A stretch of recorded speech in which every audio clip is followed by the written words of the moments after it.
Voici l'endroit où nous avons passé la nuitée, une petite chambre dans un gîte au bord du canal.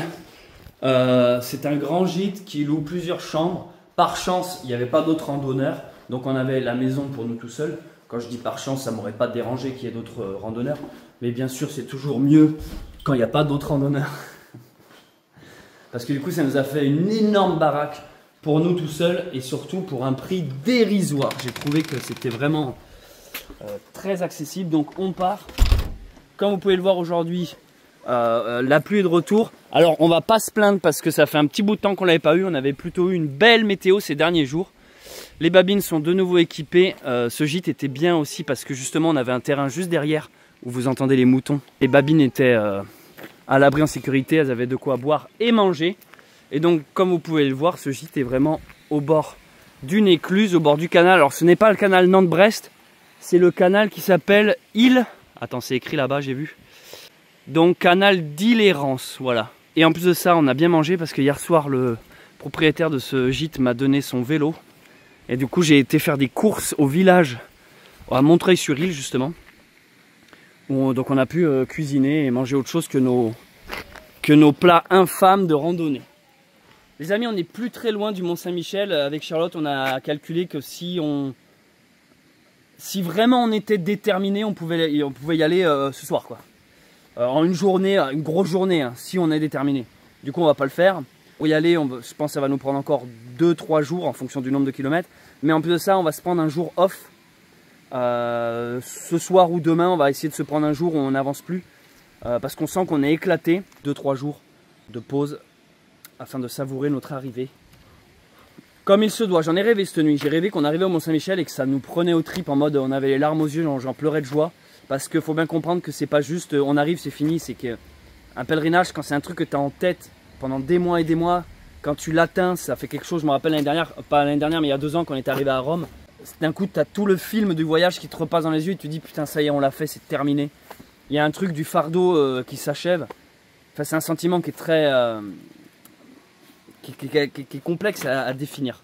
On reprend la route, c'est parti. Salut le petit gîte. Et aussi, je voulais vous dire que on quitte le GR37 pour commencer notre montée vers le Mont-Saint-Michel. Je vous ouvrirai la carte une fois qu'on sera parti en route. Allez, let's go. Salut, je m'appelle Céleste Grande. Et moi, c'est Charlotte Grande. C'est mon épouse.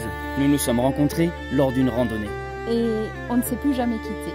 Et c'est même durant l'une de ces aventures que j'ai fait ma demande en mariage. Et c'est aussi lors d'une rando que je lui ai annoncé qu'on attendait un enfant. En résumé, les randonnées et les pèlerinages, ça nous connaît. Donc il nous semblait logique qu'après notre mariage il y a quelques semaines, on décide de faire un voyage de noces, pas tout à fait comme les autres. Vu que l'aventure fait partie de l'essence de notre histoire, c'est sur les chemins que l'on souhaite écrire ce nouveau chapitre. Et ce n'est plus seulement nous deux, mais toute une tribu dont nous devons prendre soin. Pour commencer, on prend avec nous Talgor, notre petit chien aveugle et sourd. Rassurez-vous, c'est de naissance, il est heureux et il va bien. Ensuite, en plus de nos 2 ânes, Babine et Balthazar, qui ont l'habitude de marcher avec nous, on prend Violette, la petite de Babine, née il y a quelques mois, pour l'initier à nos grandes aventures. Et bien sûr, notre petit bébé de moins d'1 an sera également du voyage. Ce sera donc notre premier périple en tant que jeunes parents. On apprend à notre enfant à dire bonjour aux arbres. Et vous voulez peut-être savoir où on va? Nous avons décidé de traverser toute la Bretagne à pied, jusqu'au Mont-Saint-Michel. Et pour cela, on va improviser notre chemin. Vous allez découvrir avec nous toutes les légendes et la magie du monde celtique. Tradition, folklore, légendes arthuriennes, mythes oubliés. La Bretagne comme vous ne l'avez jamais vue. Sauf si vous avez vu des vidéos sur la Bretagne. Mes petits lutins. Et mes petites fées. N'oubliez pas de nous suivre dans cette nouvelle aventure. Avec une vidéo par jour. En prenant un bon verre de cidre et surtout, votre baluchon.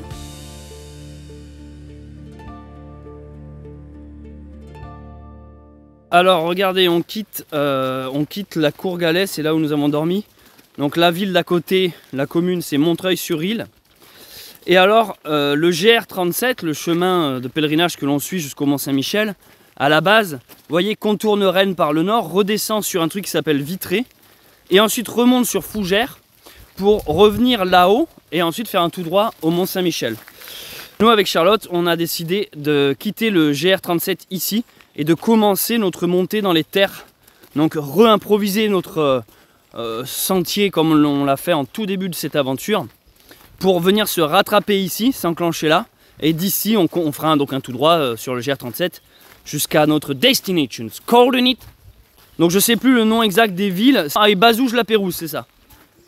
Ouais. Voilà ce qu'on vit. Putain, il y a du kilomètre, hein. Ouh là. Bon, ben voilà, on va... Attends, mais c'est ce soir qu'on est censé y être, là? Hein? Putain. Bah, c'est pas à côté. Ouais, donc aujourd'hui, grosse journée jusqu'à Bazouges-la-Pérouge. Alors, pourquoi si loin? C'est parce qu'en fait, vu qu'aujourd'hui il flotte, on s'y est pris de bonne heure pour essayer de trouver un logement, pour être sûr d'être au sec ce soir.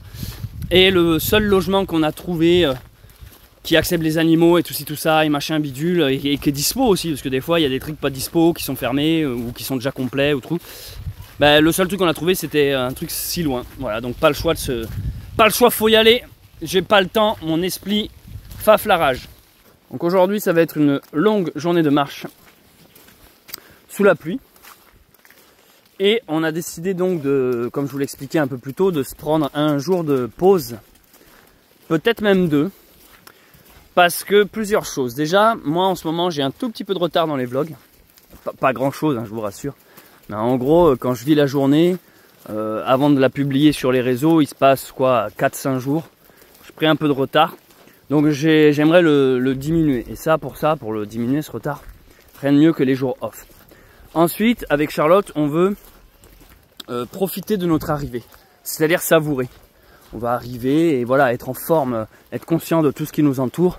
On veut pas être dans un état second, un peu zombie, parce on est éclaté.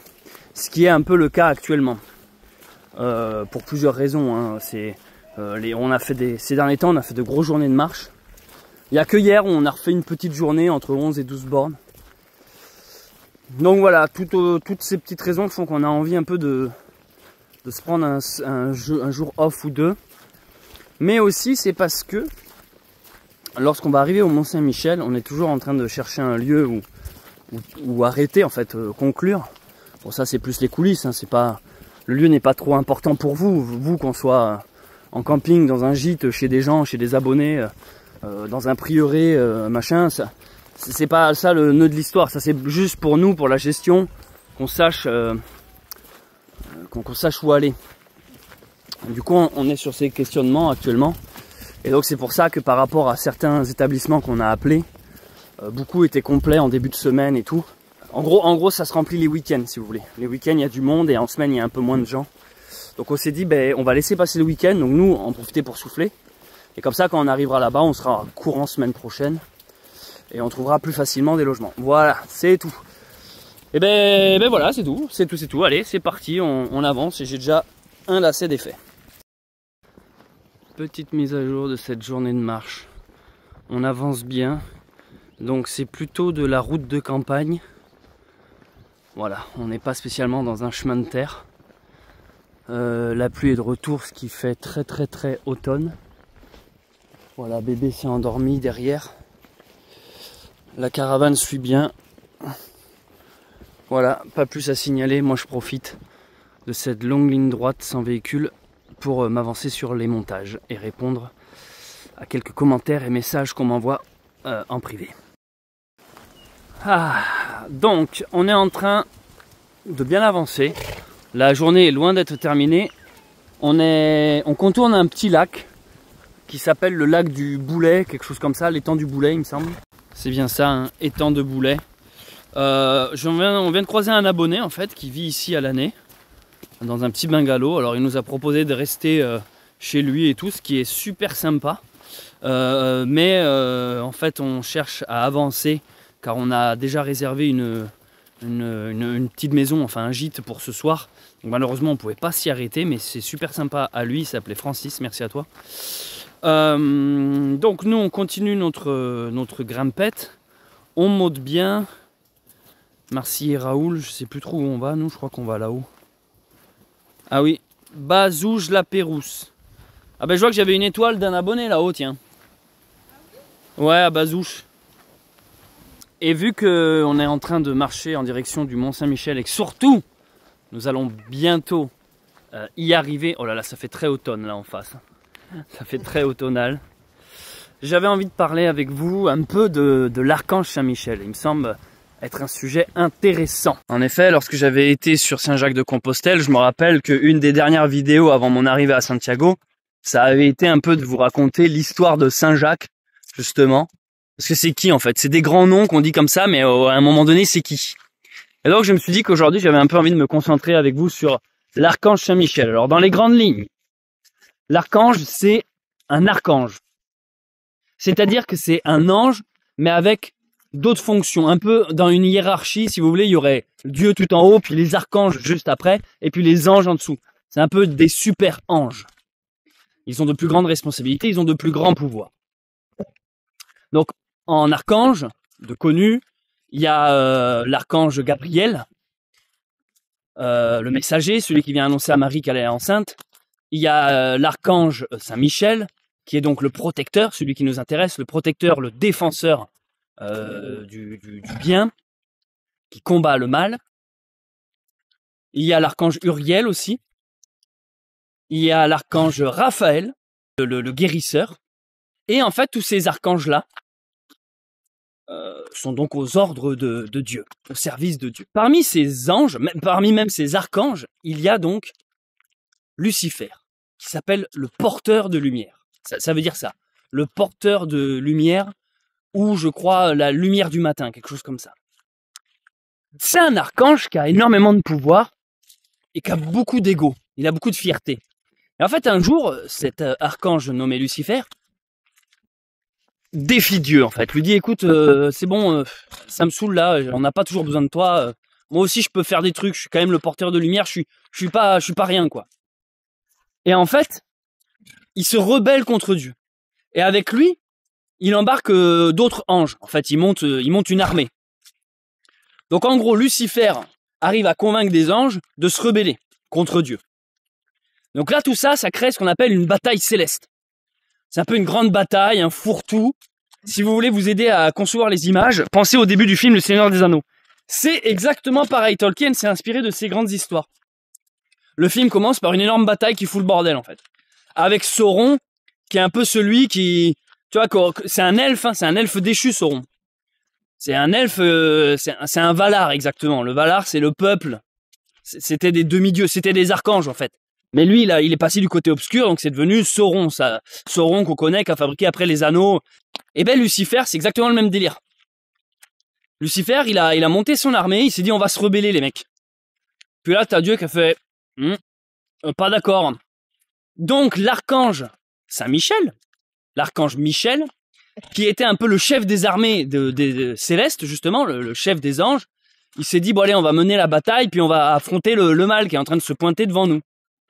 Et donc, eh ben, il y a eu une énorme bataille, et l'archange a réussi à vaincre les forces du mal. Donc déjà, c'est la première raison pour laquelle on le représente avec un dragon, mais des fois, ce dragon peut avoir des formes, justement, du diable. Il a combattu et vaincu le mal, terrassé le dragon.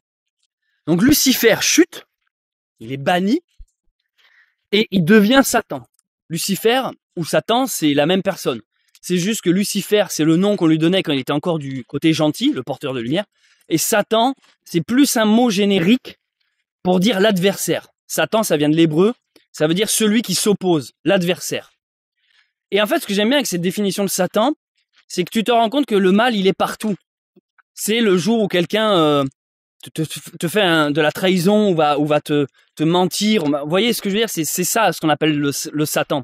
C'est celui qui est pas honnête, qui cherche à te nuire. Parce que on s'imagine toujours le diable comme une entité physique, et là un mec avec des cornes et des sabots de cheval à la place des pieds. Moi le diable, j'ai cette vision un peu de cette créature qu'on retrouve dans le film Legend avec Tom Cruise, Dark Fantasy.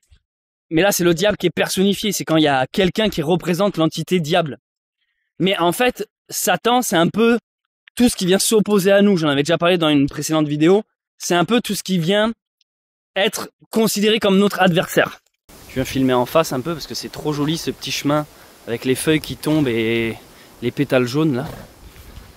Donc je continue. Donc Satan, c'est l'adversaire. Bon, Satan, c'est devenu donc tout ce qui s'oppose, tout ce qui fait du mal, tout ce qui est le chaos. de porteur de lumière, il est devenu porteur des ténèbres finalement. Et l'archange Saint-Michel est donc celui qui a vaincu le mal. C'est la raison pour laquelle on le représente dominant, terrassant le dragon.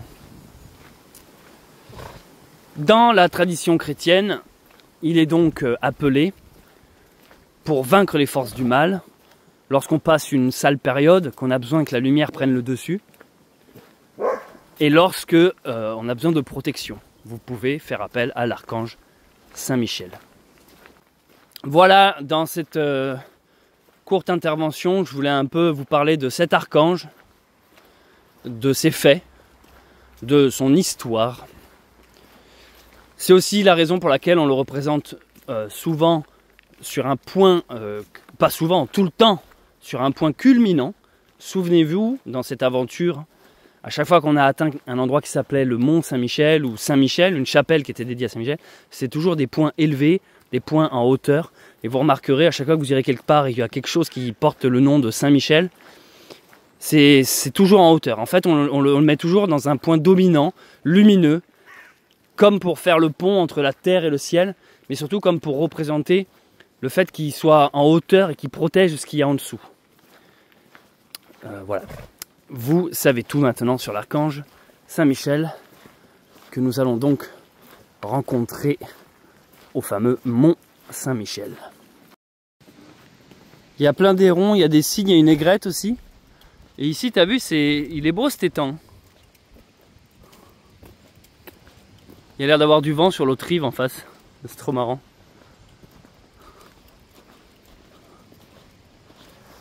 Putain, regardez, je suis dégoûté. Le logiciel qui me permet d'enregistrer la trace, il vient encore de bugger. Ça me fait trop de la merde. Vous voyez, c'est censé faire ça.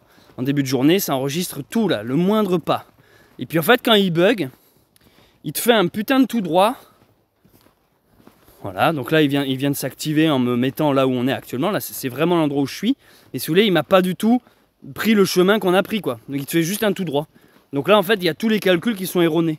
Là, il me dit qu'on a fait seulement 7 km, mais c'est de la merde, on a fait bien plus. Et ça fait depuis quelques jours qu'il me fait ça tous les jours, en fait. Il n'y a plus un jour où il marche normalement, ce putain de logiciel. Donc je le garde juste parce que, grâce au tracé GPX, j'ai notre itinéraire dans les grandes lignes. Mais par contre, pour le calcul des kilomètres effectués, je peux plus compter dessus, quoi. Je suis un peu déçu parce que il était fiable et là, il devient de la merde de jour en jour, ce truc-là, quoi. Déjà qu'il m'a effacé toute la première partie de notre aventure, comme j'en ai parlé dans le vlog précédent. Tout le premier chemin là, que vous voyez d'ici, là, de Carnac jusque là, c'est moi qui l'ai retracé manuellement. Mais c'est pas du tout les routes qu'on a prises et c'est pas du tout le nombre de kilomètres. Je l'ai juste fait manuellement pour que visuellement, on ait l'idée du chemin qu'on a fait, mais ça m'énerve. Il a vraiment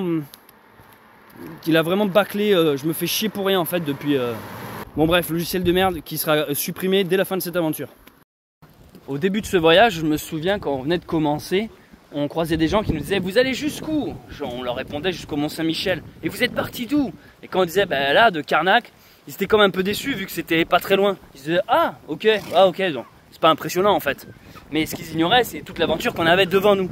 Et maintenant qu'on y arrive, qu'on arrive au Mont Saint-Michel après 2 mois de traverser la Bretagne à pied, maintenant, c'est limite l'inverse. Les gens, ils nous voient, et vous allez où? Au Mont Saint-Michel. Ah, bah ça va, c'est à côté.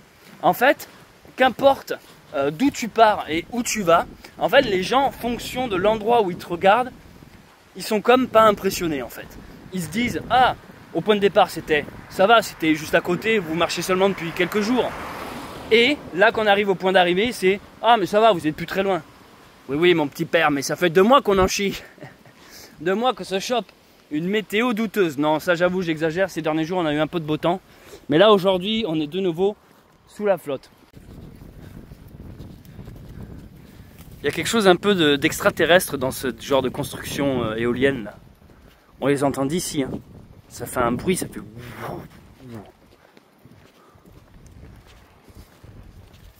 C'est assez impressionnant en vrai les éoliennes quand on y pense quand même. Je n'ai pas d'avis sur la question. Après plusieurs heures de marche, nous arrivons à Marcilly-Raoul. qui n'est pas notre destination. Coordinate. Mais il n'y a pas de mais, on avance bien. Écoutez, je ne vais pas parler trop vite parce que c'est pas la fin de journée, mais on a esquivé la flotte. C'était très chargé, très couvert, il y a eu du vent et un peu de gouttelettes ici et là, mais on s'est pas chopé de grosses draches. Ce matin quand on s'est réveillé, putain, quand on a ouvert les volets, on avait envie de se pendre. C'était vraiment la pluie, on a appelé le gars du gîte, on a dit on peut peut-être prolonger d'une nuit et tout. On voulait rester dans le gîte où nous étions. On pouvait pas en fait, il nous a dit ben non, il y a d'autres gens derrière vous en fait. Dehors les Romano. Non, je plaisante, il nous a pas dit ça comme ça, il était super sympa. Voilà les amis. Le clocher de l'église avec les choukas et le nuage derrière, ça fait une ambiance. J'avoue en tout cas en Bretagne, dans la moindre commune, le moindre petit village, vous avez de magnifiques églises. Par chez nous c'est plus des églises romanes. Chez vous c'est full gothique.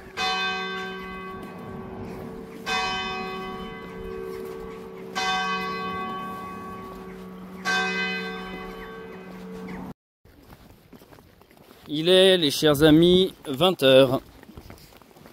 20h, ça fait partie aujourd'hui de nos plus grosses journées. C'était une journée comme ça là, grise. Ciel très chargé, vent aussi, il y a beaucoup de vent. Mais je ne sais pas trop par quelle magie on a esquivé la pluie. Alors, dans les bonnes nouvelles, qu'avons-nous? Dans les bonnes nouvelles, on a un endroit où mettre les babines lorsqu'on arrive au Mont-Saint-Michel. Alors c'est pas au Mont-Saint-Michel même, c'est pas sur la petite montagne dans l'eau, c'est dans un petit village aux alentours. On a un terrain où mettre les babines, ça c'est la bonne nouvelle. Donc il ne reste plus qu'à trouver un endroit pour nous, c'est-à-dire Charlotte, bébé, moi et le toutou. Autre bonne nouvelle, l'abonné qui peut nous ramener notre camion blanc qui était resté au point de départ à Carnac, j'ai eu des nouvelles avec lui. On s'est donné des nouvelles, donc il va pouvoir nous ramener tout ça. Donc au final, voilà, je vous en parle maintenant parce que ça c'est pas spécialement des trucs que je vais filmer ensuite. Je vais pas spécialement vous filmer le retour de l'abonné, le camion, les machins, non, parce que moi je vais sûrement terminer les vidéos sur notre arrivée avec une forme d'épisode final qui termine en apothéose. Après toute la gestion de notre retour, tout ça, machin, je filme plus moi. Là-bas, une fois que j'arrive, après tout ça c'est les coulisses quoi, c'est la gestion, c'est l'envers du décor, ça ne vous concerne pas. Moi, ce que je veux qu'on garde de cette aventure, c'est le pèlerinage en lui-même. Pas les galères à la con de qui nous ramène, où est-ce qu'on dort et machin.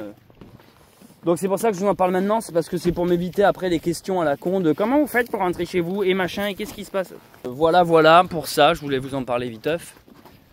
Et qu'est-ce que je voulais vous dire d'autre? Eh ben rien. Rien, voilà, rien de plus. On arrive à notre maison. Pour ce soir, c'était long. Là, il est 20h30, il fait bien nuit noire. Mon appareil vous éclaire un peu plus la réalité. Il fait beaucoup plus sombre en vrai pour nous. Dure journée, on a fait combien de bornes tu disais? 22, chat?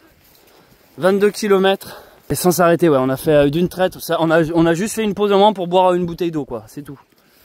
Donc il nous tarde d'arriver, donc la propriétaire est pas là, elle nous a laissé les clés. Et ben voilà, on va... C'est où la porte d'entrée là-dedans? Putain mais regardez tout ce qu'on a fait aujourd'hui là. On est parti d'ici. Donc là c'est là où ça a bugué, vous voyez, ça m'a fait un long trait droit alors qu'en fait c'est censé zigzaguer, donc j'ai perdu des kilomètres. Et après à partir d'ici ça s'est remis à fonctionner correctement. Donc là on est là. Mais regardez ce qu'on a parcouru aujourd'hui, c'est immense. Mais surtout regardez. Notre point final est là. Hein. Regardez là, on était là, on a fait boum en une journée. On est vraiment plus très loin là. On est vraiment plus très loin. Putain, ça me fait bizarre. Donc, grosse journée qui se termine dans le noir. Je pensais pas aujourd'hui qu'on allait faire une si belle journée de marche. Mais qui se termine aussi assez bien parce que du coup, on a trouvé un petit gîte qui est énorme. On a galéré à le trouver, c'est pour ça qu'on a dû faire autant de bornes. Le bémol dans tout ça, c'est que nous, on est en pleine campagne, donc il n'y a pas de resto, il n'y a pas d'épicerie, il n'y a que dalle. Donc en fait, même en étant dans une maison, on est obligé de se taper notre pique-nique. Et ça, c'est un des trucs qui me fout le plus les boules, je pense. d'être dans du confort, mais de devoir quand même te bouffer la merde que tu trimbales. Je supporte plus la bouffe quoi, de rando. Demain, c'est une journée off. On fait une journée au calme, de repos. Je vous cache pas que le gîte de ce soir est vraiment impressionnant. C'est une énorme maison. Elle est immense. Charlotte et bébé sont déjà au lit. Moi, je suis en train de faire un peu de rangement dans nos affaires là, vous voyez. Je défais les sacs, je range des trucs. On a une machine à laver, alors on va en profiter pour laver 2-3 trucs. Donc je suis en train de préparer tout ça, bon bref. Mais avant de terminer cet épisode, je voulais parler avec vous d'un truc. C'est un sujet de conversation que j'ai eu tout à l'heure en tête pendant qu'on marchait. Et j'ai oublié d'en parler, j'ai oublié de vlogger. Et après ça m'est sorti de la tête, j'étais là genre merde, fallait que je parle d'un truc mais je savais plus de quoi. Et là ça vient de me revenir.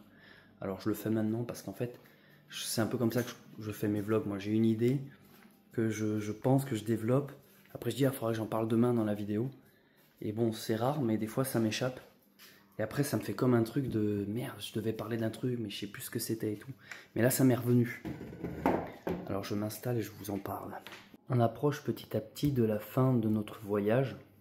C'est une histoire de jours maintenant. Là on va on va dormir ici ce soir, on vient d'arriver. Demain on va pas marcher, donc on a un jour off, on va repasser une nuit ici. Sûrement après-demain aussi, on va voir. Mais ce que je veux dire, c'est que là, si demain on se mettait à marcher et après-demain on arrive en fait. Donc on est vraiment à côté du Mont Saint-Michel. Mais ça me paraît encore loin parce que c'est tellement quelque chose quand on a commencé l'aventure que tu visualises dans une sorte de temporalité un peu abstraite. Tu n'arrives pas à te dire ah dans 2 semaines on y est, tu vois. Tu sais juste que ça va être loin. D'ailleurs quand on est parti, j'avais dit à Charlotte, je sais pas du tout combien de temps ça va nous prendre. Je savais d'expérience que ça allait nous prendre plus d'1 mois. Donc j'étais là genre, je sais pas, 1 mois, 2 mois, peut-être 3, tu vois. Je m'étais mis 3 en tête. Puis au fur et à mesure qu'on a trouvé notre rythme, après je me disais, ouais non, je pense que 2 mois, ça va le faire. Donc en effet, c'est ça, hein. Ça va faire 2 mois et là on arrive. À titre d'information et de comparaison, 2 mois, c'est ce qu'il faut faire pour faire le Saint-Jacques-de-Compostelle, qui est déjà considéré comme une immense randonnée, qui traverse déjà une bonne partie de la France, 1 mois, et après toute l'Espagne, 1 autre mois. C'est un peu comme ça qu'on résume Compostelle, 1 mois en France, 1 mois en Espagne. 2 mois de marche, c'est déjà énorme en fait. Pour beaucoup de pèlerins, c'est déjà un exploit. D'ailleurs, c'est tellement long que la plupart des gens font rarement, enfin, tout le monde ne fait pas les 2 mois d'un coup. Ils font 2 semaines par-ci, 1 semaine par-là, et sur plusieurs semaines, et qui s'étendent sur plusieurs années, ils font les 2 mois de marche. Donc en fait, moi, c'est comme ça à chaque fois que je me repère sur la longueur d'une rando, comme si Compostelle était un peu la référence. Et donc là, je me dis, ok, ça va faire 2 mois, donc c'est un équivalent de Compostelle. Ça tombe bien, c'est un pèlerinage. Mais pourtant, on n'a fait qu'un seul pays. On n'a fait même qu'une seule région. Quand tu fais Compostelle, tu traverses quand même beaucoup de régions différentes. Mais en fait, c'est parce qu'on a fait un zigzag. Et c'est ça que je voulais vous parler maintenant. En fait, pour moi, j'ai vraiment vécu ce voyage.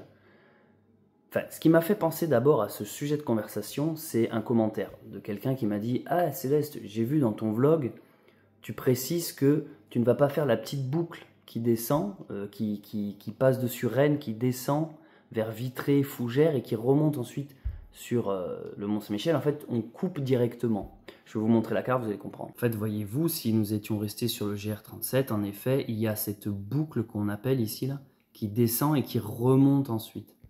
Donc, on dit que c'est la boucle Vitré, parce qu'on arrive à une ville qui s'appelle Vitré. Fougères, tu remontes comme ça.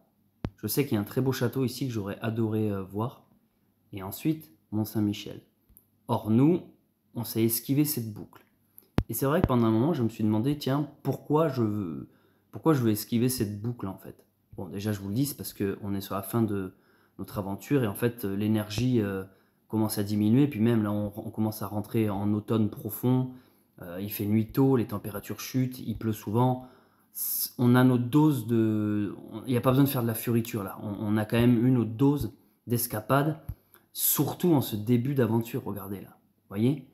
Pour rappel, on est parti d'ici, de Carnac, on a été vers Brest, alors on n'a pas été jusqu'à Brest, mais c'est pour situer les directions, on a fait Carnac-Brest, plus exactement, on s'est enclenché ici, au Mont d'Arrée. C'est ici qu'on a rencontré la première fois le fameux GR37, que maintenant on entend parler partout, qu'on fait que suivre, je veux dire que je vous parle dans toutes ces vidéos. alors que toute la première partie de notre aventure, il n'était pas l'histoire de GR37.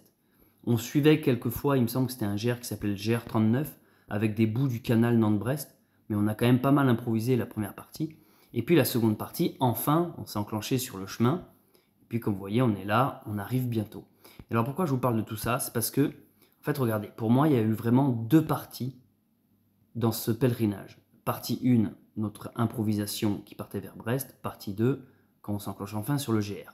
Et je crois que c'est ça, c'est ce sentiment qui fait qu'on n'a pas envie de nous lancer dans cette boucle un peu bizarre, vitrée, fougère, car elle est contre-intuitive, exactement comme le début de notre aventure. Je m'explique. En fait, au début de notre aventure, il faut bien comprendre que nous, on est tout feu, tout flamme, on a plein d'énergie, on est en mode, on part pour la grosse aventure, c'est l'été, il fait beau, on a plusieurs mois devant nous, allez go, ça va être génial. Donc en fait, ça ne nous dérange pas de perdre du temps à se balader. J'aurais pu très bien faire Carnac, Mont-Saint-Michel, tirer un tout droit, mais déjà l'aventure aurait duré, je pense, clairement moins d'un mois. Et puis il n'y aurait pas eu de découverte, il n'y aurait pas eu de... Enfin, pourquoi dans ce cas commencer à Carnac, tu vois, limite autant aller directement au Mont-Saint-Michel, enfin, pourquoi Carnac plus qu'ailleurs? Nous, il y avait quand même une volonté de faire une sorte de contour de la Bretagne, mais en ne faisant pas le littoral, le GR34, en faisant à l'intérieur des terres. Donc c'est pour ça déjà qu'il y a eu ce zigzag un peu bizarre. Mais il est vrai qu'il y a eu un sentiment que j'ai mis longtemps à réaliser, mais que maintenant je prends conscience, c'est que la première partie, donc de Carnac jusqu'à Brest, j'avais l'impression qu'on n'était pas dans notre randonnée, dans notre pèlerinage. En fait, c'était contre-intuitif, comme je viens de le dire, parce qu'en fait, on s'éloignait de notre objectif. Carnac était là, le Mont-Saint-Michel était là, et nous, en fait, on partait à l'opposé. Donc j'avais un sentiment de marcher pour marcher. Genre oui, on veut découvrir la Bretagne, mais nous, on avait toujours cette idée du Mont-Saint-Michel quelque part, mais on s'en éloignait, donc c'était pas du tout naturel. Alors attention, hein, on a découvert de super coins, on a visité, on est tombé sur des lieux excellents, on a eu des gros coups de cœur. Je pense à plein de souvenirs là, la chapelle du Fawet, Kistinic et puis plein d'autres, hein, j'ai déjà oublié certains noms, mais c'était un début d'aventure vraiment mémorable. Mais je me souviens ce sentiment qu'à partir du moment où on s'est enclenché sur le GR37, au fameux Mont d'Arrée, et qu'enfin on allait en direction du Mont Saint-Michel, j'ai eu ce sentiment de putain, en fait l'aventure commence seulement maintenant. Et c'est ça que je voulais parler avec vous. C'est un sentiment étrange que finalement, après quasiment la moitié de mon chemin, c'est seulement au bout de la moitié que je me dis bon ben en fait maintenant ça commence pour de vrai. Comme si le début était une sorte d'intro ou un truc un peu facultatif, pas nécessaire. Et je me suis dit pourquoi? Parce que finalement mon chemin je l'ai inventé moi-même. Donc pourquoi j'ai ce sentiment? Parce que comme je vous le dis, en fait inconsciemment on s'éloignait du Mont Saint-Michel. On partait de Carnac et on allait vers Brest. C'est ça qui est pas logique. Donc même si c'est un GR qu'on a improvisé, il s'avère qu'il n'allait pas, j'avais l'impression d'aller contre le sens du vent.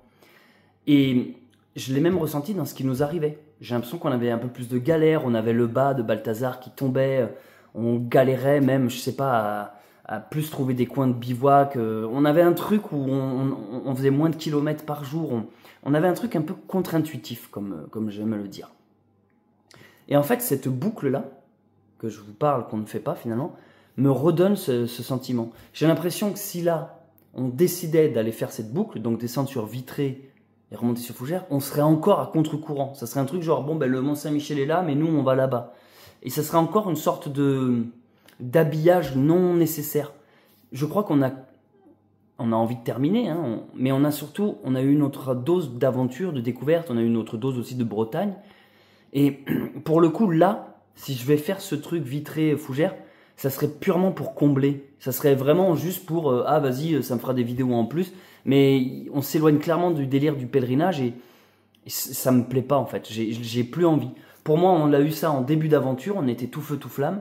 Ensuite, on s'est enclenché sur le chemin qui nous menait vraiment, comme je le dis, dans le sens du courant. On était enfin sur les rails. Et cette boucle-là me paraît tellement facultative. Donc quand je vous le dis, c'est un commentaire d'une personne qui m'a fait réaliser ça, qui m'a dit ah, j'ai vu que tu n'allais pas faire Vitré et Fougères, et en même temps, je comprends pas trop pourquoi le GR37 fait ça de base, parce que c'est le vrai GR37, il fait cette boucle. Alors, je ne sais pas non plus, je sais pas pourquoi le GR37 de base fait ça, mais j'imagine que c'est pour faire visiter des lieux connus en Bretagne. Nous, on a un sentiment d'un travail bien fait, d'un travail accompli, d'une quête qui touche à sa fin, d'un pèlerinage complet. Je n'ai pas du tout la sensation de de tricher ou de couper, de prendre un raccourci, ni rien, parce que comme je vous le dis, j'ai largement comblé avec la première partie. Et puis même, je ne connaissais pas l'existence de ce GR37 avant cette aventure. Enfin, je la connaissais, mais je veux dire, je pensais pas du tout qu'elle allait devenir autant notre chemin principal, en fait. Moi, vous voyez bien dans ces vidéos, genre, on n'organise rien, on fait au jour le jour. Genre, ce matin, j'avais aucune idée qu'on allait terminer ici. C'est Charlotte qui l'a trouvé, ce gîte. Bon, celui-là, je vous cache pas, il est un peu plus cher, il fait partie des gîtes les plus chers, mais il est beau. Franchement, il est très bien. Et puis là, on est vraiment à côté. Hein. Quand je tape Mont-Saint-Michel sur Google, il n'y a plus rien. C'est genre, je vois qu'il est à 25 km ou 20 km, je sais plus. Enfin, celui-là, genre, ah oui, ok, c'est à côté, quoi. Limite, par jour de beau temps, on va le voir bientôt dehors. Ça me fait trop bizarre. En fait, je sais pas si vous réalisez. Ça me fait trop bizarre. J'en ai rêvé, je te dis ce matin, enfin la nuit dernière, j'en ai rêvé, ça m'a pris au trip, quoi. En fait, quand c'est un truc qui est dans ta tête, c'est obsessionnel, en fait. Et quand tu touches du but, le truc, c'est quelque chose, en fait. C'est comme si tu regardais un film et avec, tu sais, il y a une montée, quoi. Il y a quelque chose qui arrive petit à petit, tu sens que ça vient, et puis c'est là, quoi. On est à 2 doigts de ça, et c'est aussi pour ça qu'on voulait se prendre ce temps de repos, là, ce temps de digestion.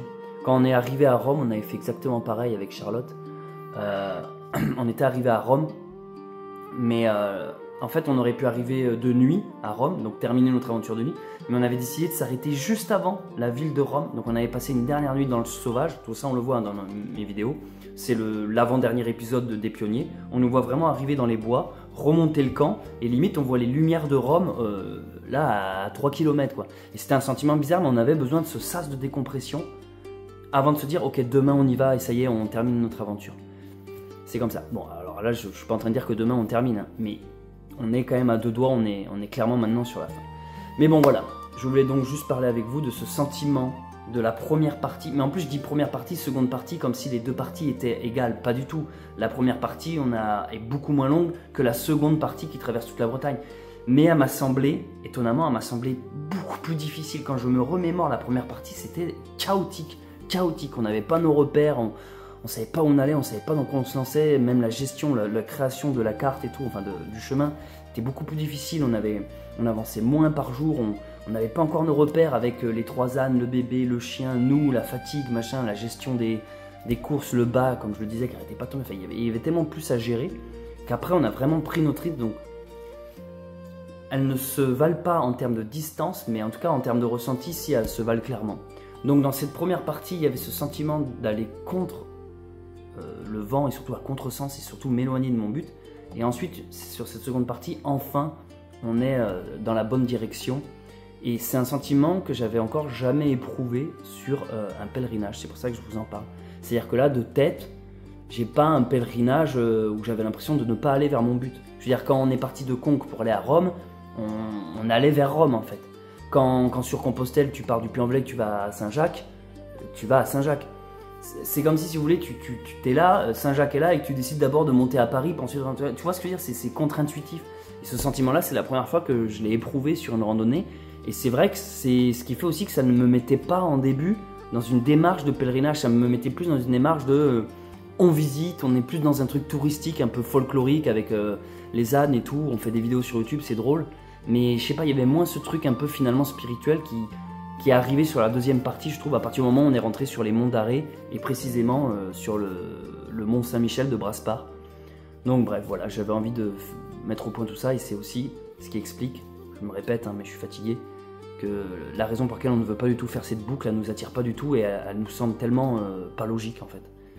Donc maintenant, on veut juste terminer ce périple et je profite encore, si vous êtes là dans cette vidéo, pour vous remercier de vos nombreux messages que je lis tous les soirs, tous les matins, vos commentaires sur YouTube, sur Insta, tous les gens qui nous aident, qui nous tendent des mains, mais surtout les encouragements, tous ceux qui nous disent putain on vous a suivi, c'est génial, c'est une des meilleures aventures, ça, enfin, voilà, merci en fait, merci pour tous vos messages, j'essaie d'y répondre à tous, d'encouragement, parce que même si nous, si YouTube n'existait pas, on ferait quand même ce genre de pèlerinage et de rando, mais le fait de l'exhiber comme ça sur les réseaux, ça nous motive aussi, croyez-moi. Ça nous motive quand on sait que derrière, il y a des gens qui nous regardent, que ça fait voyager, il y a des personnes qui ne peuvent pas faire de pèlerinage, qui ne peuvent pas bouger, qui sont dans leur lit d'hôpital, qui sont malades, ou pour X raisons, qui ne peuvent pas se déplacer parce qu'ils ont un boulot, une famille ou ce que tu veux. Et donc on voit que c'est des vidéos en fait qui aident plein de gens sur plein de trucs. C'est à la fois pour le côté touristique, vacances, divertissement, humour, spirituel, réflexion, philo. Donc tout ça fait que ça nous encourage et des fois c'est ce qui nous file un coup de boost. Moi des fois ce matin j'avais pas envie, ce matin il pleuvait, j'avais pas envie de marcher aujourd'hui. Et pourtant on a fait une de nos plus grosses journées, c'est pour dire. Mais je sais pas, le matin des fois je lis un commentaire et le commentaire me dit mais c'est trop bien, ça me motive, machin, j'ai envie de faire comme vous, ou j'adore vos vidéos, j'attends celle de ce soir et tout. Et d'un coup t'es là genre allez go, on continue. Tu sais, ça te redonne un putain de coup de boost. Donc voilà, merci. Aujourd'hui, en cette journée off, nous sommes à Bazoug-la-Pérouche. On est en train de chercher un endroit où faire 2-3 petites courses. Mais on est arrivé dans une horaire fatidique en France. Entre midi et 14h. C'est le moment où les gens s'enferment. Aire de bivouac. Ah bon, il y a une zone où tu peux bivouaquer ici. Petit village joli, médiéval, avec des grosses boules. Qu'est-ce que c'est que ça? Regarde, c'est quoi ces trucs Des boules. C'était les boules de... Des catapultes? Goliath, quoi. Vas-y, quoi? Ah mais putain, mais... C'est genre du bois, c'est surviolent en fait. Mais ça doit être ça, c'est des gros... C'est des boulets de catapultes. Putain, c'est génial. Avec la... Franchement, je crois que j'en avais jamais vu en vrai. Non, du coup, on visite ce petit village de bon matin. Dans cette journée off, on avait espoir de trouver à manger, mais il y a absolument tout qui est fermé. Il ne reste plus que ça comme solution. Une pizza qui sort d'un mur. Ça y est, on recommence. Ça sent bon, n'empêche. Ici, à Bazoug-la-Pérouche, il y a bien un magasin Super U où nous pourrions faire nos emplettes. Mais il a fallu qu'il soit fermé. Il réouvre à 15h. Donc, en attendant 15h, pour faire des courses, on va se manger une pizza qui sort d'un mur. C'est les distributeurs à pizza ouverts un peu tout le temps. Ceux qui nous suivent depuis longtemps sur cette chaîne YouTube, vous savez, c'est une histoire forte avec Charlotte. On venait de se rencontrer sur l'aventure Le Messager. Et pour rigoler, on s'était dit, viens chiche, on goûte ces pizzas qui sortent d'un mur. On était à Saint-Jean-Pied-de-Port de mémoire. Je l'avais filmé, c'est tout un épisode où on fait une dégustation de pizza qui sort du mur et on se marre en fait, on rigole de ce qu'on est en train de faire. C'était les tout débuts, hein. Avec Charlotte, on venait tout juste de se rencontrer. Rien que pour vous aujourd'hui, mesdames et messieurs, nous allons refaire l'expérience. Ça nous fait rire. C'est bon. Il y avait 2 personnes qui en ont commandé, genre ça a duré 3 plombes. On s'est dit avec la chance qu'on a, ils vont embarquer toutes les pizzas quoi. Alors Charlotte, fais voir. Ça te rappelle des bons souvenirs? Ouais, carrément. Quel âge as-tu? Mais quel est le rapport? Déjà ça commence mal. Je suis en train de répondre. Êtes-vous obèse? Pourquoi ils te demandent ton poids? Mais c'est quoi le délire? Ah non, c'est le nombre de kilomètres. Mais pourquoi? Mais il y a beaucoup trop d'informations juste pour avoir une pizza. Et elles sont prêtes rapidement. Bah écoute, la chèvre miel est en train de se faire. En fait, on se marre parce qu'avec Charlotte, c'est un de nos premiers souvenirs de couple, ouais. C'est ça quoi. Ouais. On avait faim, on était à Saint-Jean-Pied-de-Port, il y avait tout fermé ou je sais plus quoi, on avait monté un camp. On avait la dalle et en fait on s'était dit allez on se lance là-dedans et on se marrait, on en pleurait de rire. Ouais. Quand, le côté ridicule, ouais. On avait pris 2 pizzas différentes, elles avaient la même tête, le même goût. Tu voulais pas d'olive, t'en avais eu, enfin ouais. C'était trop bizarre. Et on imaginait le petit bonhomme derrière. On imagine qu'en fait ça se trouve il y a vraiment un gars en train de bosser mais qu'ils font croire que c'est automatique quoi. Bon bref, il nous en faut peu pour être heureux mais du coup aujourd'hui on réitère. Et d'ici une demi-heure le magasin est ouvert quoi. Ouais donc ça sert à rien en fait. C'est clair. Ça sent bon ceci. Hein. Oh, oh. C'est qui le parrain quoi. Je sens qu'elle est petite. Découverte. Oh. Oh bah ça va. Elle est belle. Elle est très belle. Elle est belle en tout cas ouais. Oui. Ok. On valide la première Gang of Pizza. Mais attention, on a un palais très fin nous, donc en fait ils jouent sur le côté italien, mafia quoi. Gang of Pizza, c'est qui le parrain, pizza, c'est du racisme en fait. Ah ouais, j'avais même pas fait. C'est comme si tu faisais je sais pas, un distributeur de kebab et que tu fais alors c'est qui le Alibaba, le 40 voleurs? C'est qui? Allez, on s'est pris une... T'es qui la marraine? Attends, vas-y, je veux être là pour la... Oh, Elle n'était pas comme ça sur le truc. je crois qu'il y a un écureuil dans leur système. Tu sais, on dirait que c'est pas fait exprès. Ça sent bon en tout cas. Allez, plus qu'une. Je dis, c'est vrai que c'est un de nos premiers souvenirs d'amoureux. C'est Ouais. marrant en vrai. Ouais, oui, c'est... Vous êtes rencontrés où avec maman devant une boîte à pizza qui sortait d'un mur, quoi. C'était peut-être même un de nos premiers, tu sais, repas un peu fun. Oui, c'était vraiment à nos tout débuts. Hein. Ouais. Tu sais, c'était notre premier resto, entre guillemets, quoi, tu sais. T'as vu? Moi, je sais te faire rêver, hein. Avec Charlotte. Oh, pas mal. Très joli. Pas mal. Allez, go, allons tomber tout ça. Ouais, on peut emporter la pizza froide si on veut, plutôt que chaude. Et c'est plus cher froid que chaud. Alors je comprenais pas pourquoi. J'ai demandé à ChatGPT. Il m'a répondu que c'est parce que froid te permet de manger la pizza plus tard. Et c'est un service qui coûte plus cher que quand tu es obligé de la manger de suite. Abonnez-vous. On est en train de retourner à notre gîte. Comme vous pouvez le voir. Hein, les pizzas sont froides. Ouais, on aurait dû donc les payer plus cher finalement. Non, le gîte il est pas du tout... le village est tout là-bas. Bon bref, on a plusieurs kilomètres à faire. Voilà, donc même sur nos jours off, on doit marcher juste pour aller s'acheter un bout de pain. Et on n'a même pas encore fait. Et il n'y en a même pas trouvé de bout de pain. On revient avec des pizzas à la con. La pâte a l'air moelleuse, ça se coupe bien. Ça fait vraiment le truc de dégustation, quoi. Ah mais je l'avais dit qu'un jour avec cette chaîne YouTube de ma vidéo de dégustation. Test, pizza savoyard, Gang of Pizza.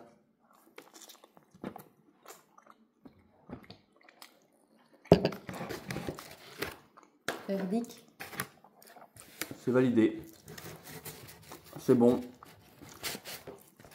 Ouais. Ça tient ses promesses. Elle est meilleure que la première Elle est bonne. qu'on avait mangée. Elle est même incomparable. Ah ouais? Elle est bonne la mienne. Oh oui, oui. Abonnez-vous pour plus de vidéos dégustation. C'est écrit là. On va manger ça. Trop bien. Et t'as trouvé ça où? Mais C'est le what? monsieur chez qui on va mettre les... Mais qu'est-ce que c'est que ce bordel? T'as déjà vu ça ou pas? J'ai jamais vu ça de ma vie. J'ai jamais vu ça de ma vie. Mais celle-là, c'est scandaleux. T'as vu ça ou quoi? Charlotte a été parler avec l'agriculteur pour qu'il nous... Il y a un agriculteur à côté là, pour voir s'il pouvait pas nous prêter un champ pour les ânes. Et elle revient avec des... T'es sûr qu'il t'a filé ses testicules? Elles sont immenses. On peut aller en ramasser. Attends, mais il faut juste comparer, que les gens comprennent là. Regardez, à côté d'une gourde d'eau. Mais c'est quoi le délire? Ils sont énormes. Moi, j'ai jamais vu des noix aussi Attends, grosses. il faut un objet que tout le monde a chez soi pour comparer. Dans le briquet. Ça là. Regardez, elle fait la taille du chargeur. Qu'est-ce que c'est que ce bordel? C'est loin le champ? Là. Regardez ça. Qu'est-ce que c'est que cette noix? J'ai jamais vu ça, moi. Mais c'est quoi ces noix? Je lui ai dit, mais monsieur, c'est quoi ces noix? Et il dit, je ne sais pas la variété. J'ai jamais vu des aussi grosses noix. Il dit, mais ramassez-en. Prenez-en tant que vous voulez. Même le chien, il en veut une quoi. Tu m'étonnes. T'as l'air malin toi maintenant. Tout le monde en veut. Tu veux pas plutôt des yeux? J'ai jamais vu des noix comme ça, putain. Non, moi non plus. Bah, Charlotte a trouvé un... Parce que vu qu'on reste là aujourd'hui et encore demain, en fait les ânes, le terrain est un peu petit, donc on a été voir un agriculteur sur les conseils de la personne qui nous loue la maison. Donc on va déplacer les ânes pour qu'ils soient tranquilles dans un champ.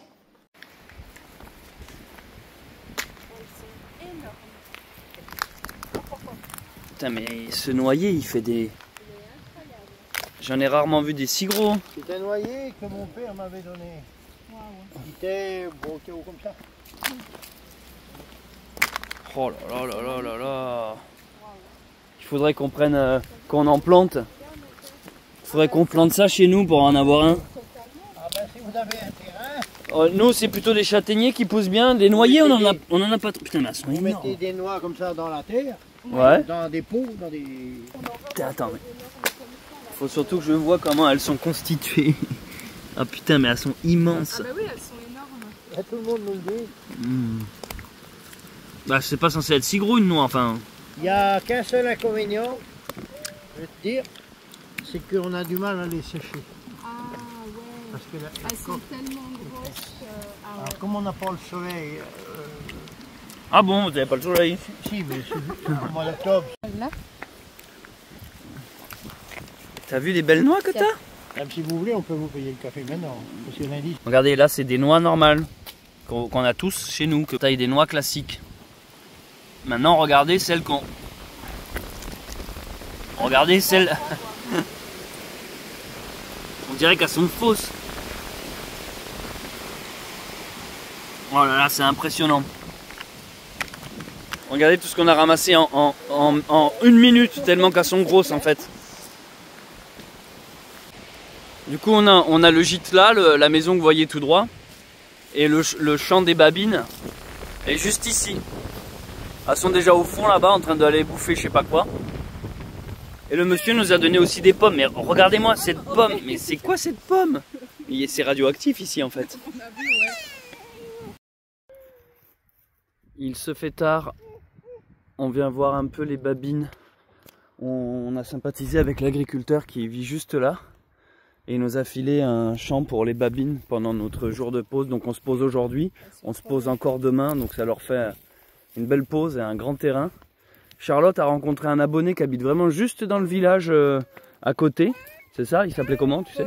Paul. Ouais. Donc Paul, on aurait adoré te rencontrer. En plus, je crois que tu m'avais écrit. Tu nous avais proposé de venir.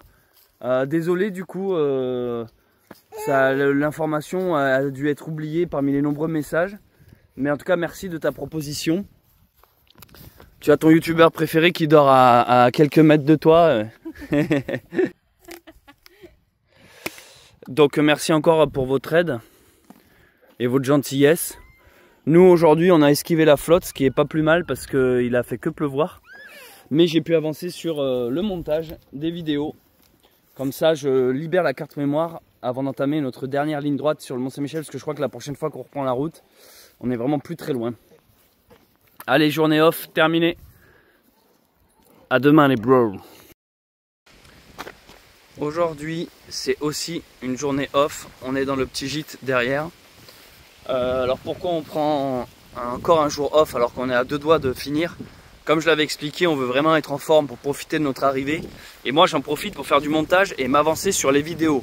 Même si je n'avais pas énormément de retard, je voulais m'avancer sur les vlogs afin de vider la mémoire de mon appareil photo. Car pour rappel, je fais tout avec mon petit smartphone. Et il n'a pas une mémoire infinie. Donc en fait, il faut bien que je vide la mémoire si je veux continuer de filmer derrière. Et en gros, pour vider la mémoire, j'attends de mettre l'épisode en ligne sur YouTube. Une fois qu'un épisode est publié sur YouTube, moi je vais dans ma galerie et j'efface toutes les images que j'ai utilisées pour ce même épisode. Donc là, vu que je veux vider la mémoire afin d'avoir mon téléphone tout prêt à filmer notre fin de voyage, je m'avance sur les vlogs. Puis je vous cache pas que ça nous fait aussi du bien tout simplement de faire de la pause, de souffler, de conscientiser aussi ce qui se passe. Je vous cache pas qu'on est en train de déjà faire un flashback avec Charlotte. On est déjà en train de se dire putain, tu te rappelles qu'on a croisé telle personne et ce village, tu te souviens et tout. On pourrait dire que ça fait que 2 mois. 2 mois ça peut sembler pas beaucoup, mais en fait ça nous a semblé mais tellement long, J'ai l'impression que ça fait 1 an qu'on est sur le chemin, j'exagère pas. On se remémore des trucs. En fait, les journées, il faut bien comprendre qu'en randonnée, elles sont tellement riches, du matin jusqu'au soir. Il se passe tellement de trucs, tu dors jamais dans les mêmes lieux, tu rencontres des gens, tu n'es jamais dans les mêmes villages, tu vas jamais bouffer dans les mêmes restos, dans les mêmes trucs. Ça te fait une impression de densité. Alors que quand tu es dans une ville rangée, au final, tes journées se ressemblent toutes. Donc, celle d'hier ressemble à celle d'avant-hier, puis ça ressemble aussi à celle de demain, puis d'après-demain. Vous voyez ce que je veux dire ?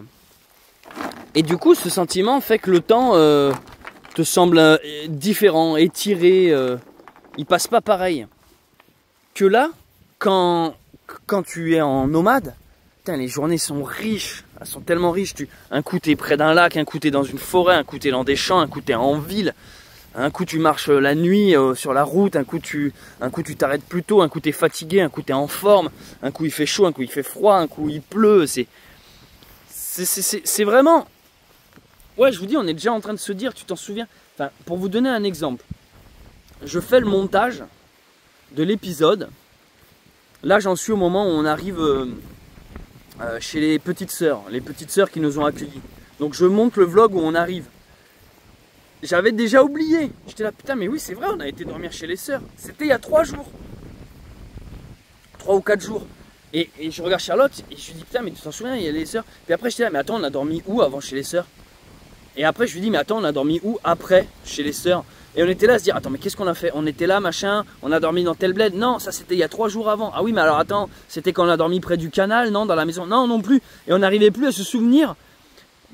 C'est tellement riche tout ce qui se passe qu'on galère juste à se souvenir de, attends, on était où il y a 2 jours, quoi.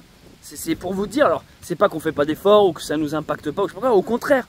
C'est parce qu'en fait, il se passe tellement de trucs que c'est dur de te rappeler précisément l'heure, la date, le jour. Quand tu as une semaine qui est monotone et que d'un coup, le mercredi, tu fais un truc un peu exceptionnel, tu t'en souviens, tu dis, ah oui, mercredi, on a été faire ça avec les enfants, c'était génial, on a été visiter un truc. Mais là, vu que c'est tous les jours de la découverte et de l'aventure, et bien à un moment donné, tu sais plus quel jour était, machin. Alors, moi, Carnac, j'ai l'impression à la fois que c'était il y a une semaine, et en même temps, il y a 6 mois, j'ai l'impression qu'on a commencé cette aventure, qu'on n'était pas les mêmes personnes. Un pèlerinage, ça transforme vachement. Même Violette, vous voyez, elle a tellement grandi depuis le début de cette aventure. Notre enfant aussi, notre bébé, il avait 6 mois quand on est parti. Là, il en a 8. On voit plein de comportements qu'il ne faisait pas en début de voyage. Violette aussi, ça nous a créé déjà plein de souvenirs avec Charlotte, des souvenirs de famille, enfin bref. On sent qu'on approche de la fin et on est déjà en train de se dire, putain, c'est incroyable ce qu'on a vécu, et on est comme déjà nostalgique et mélancolique alors que c'est pas terminé. Mais le pire, c'est qu'on réalisait quelque chose. Tous les moments difficiles que l'on a passés, quand on les vit, ils sont ultra désagréables. C'est-à-dire que quand tu marches, que t'es sous la pluie, t'es fatigué, t'es à bout de nerfs, t'es à 2 doigts de craquer et tout. Tous ces moments désagréables où t'es coincé dans une forêt, t'es obligé de faire demi-tour, on râle. Parce que des fois on est là, putain, j'en peux plus. Puis des fois je regardais Charlotte, j'étais là, mais dans quoi on s'est lancé? C'est quoi cette putain d'aventure et tout machin? Tous ces moments en fait négatifs et désagréables, on est en train de se rendre compte que c'est ce qui va nous rester en moment mémorable, en souvenir incroyable. C'est comme si le temps, comme une vague vient polir un caillou pour le rendre lisse et rond et beau, c'est comme si le temps venait polir tous ces moments négatifs ou désagréables, ou ces moments où on a regretté notre aventure en se disant putain c'est trop compliqué, dans quoi on s'est lancé. Et bien c'est précisément ces mêmes moments négatifs qui sont des épines dans ta chaussure qui actuellement nous fait déjà dire putain c'était quand même fou, c'était quand même fou, c'était quand même incroyable. C'est précisément bien sûr les moments positifs mais aussi les négatifs qui nous font nous dire qu'elle était exceptionnelle cette aventure. C'est incroyable en fait les périples, c'est quand il t'arrive de la difficulté et que le temps vient comme polir, il vient te faire, oui mais allez, oublie ces moments négatifs, ou viens arrondir les angles justement pour, allez, c'était plus un carré, c'était un rond en fait. Et ça vient te rendre comme un peu mielleux sur ça et tu dis, ah finalement c'était quand même pas mal. Et c'est fou, c'est déjà en train de nous faire ça alors qu'on n'a pas fini quoi. Et pourtant quand au moment où on les vit, ces putains de malaise, enfin de difficultés, t'as pas envie de te dire ah c'est une bonne aventure, non, t'es en train de pester, t'es là genre ah pourquoi il m'arrive ça. Et là en fait c'est déjà en train de nous dire mais waouh c'est incroyable, on a une chance inouïe de pouvoir faire ça. Bon allez, bref, je vais pas beaucoup filmer aujourd'hui et puis je venais voir les babines comment ils allaient. On reste donc là aujourd'hui. On a un champ heureusement qui nous a été prêté par l'agriculteur du coin, on a été acheter une bouteille de vin pour lui offrir, pour le remercier. Voilà. C'est bientôt la fin de notre aventure, babine. Vous allez pouvoir vous reposer vous aussi. Hein, Violette? Bientôt fini tout ça. C'était long, c'était dur. Mais on l'a fait.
Celui-là il est bon, ouais. Je l'ai testé personnellement. On ramène à notre agriculteur qui nous a prêté le champ. On lui ramène ces 2 paniers, mais surtout du pucrate. On regarde les belles pommes là. Regarde, c'est là, on dirait une religieuse, tu sais, le dessert. T'as envie de rajouter de la crème au milieu et puis c'est bon. Mais putain, ils ont de ces pommes en Belgique. Oh, en Belgique. En Bretagne. C'est vraiment le pays de la pomme. Mais alors j'ai cru comprendre qu'ils se disputaient, en plus du Mont-Saint-Michel, ils se disputent aussi la pomme et le beurre avec la Normandie. Ah bon? Oui, parce qu'il y a aussi le beurre normand, il y a aussi le cidre, En fait, en gros, Bretagne, Normandie, même combat, quoi. Donc il a quel âge celui-là? Au moins 20 ans? En plus que ça, 50 ans. 50 ans. Calvados, hein, vous dites? Oui, Calvados. On sort de chez les gens qui nous ont invités à boire un coup.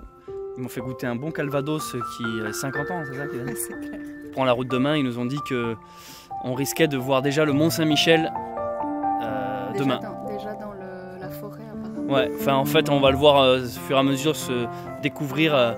Donc déjà demain on va le voir au loin, ça va nous faire bizarre. On va pas y arriver demain soir vraiment au Mont-Saint-Michel. Mais juste de se dire ça, juste de se dire que là on va aller se coucher et demain on reprend l'aventure. Et on va le voir au loin, c'est un truc trop étrange.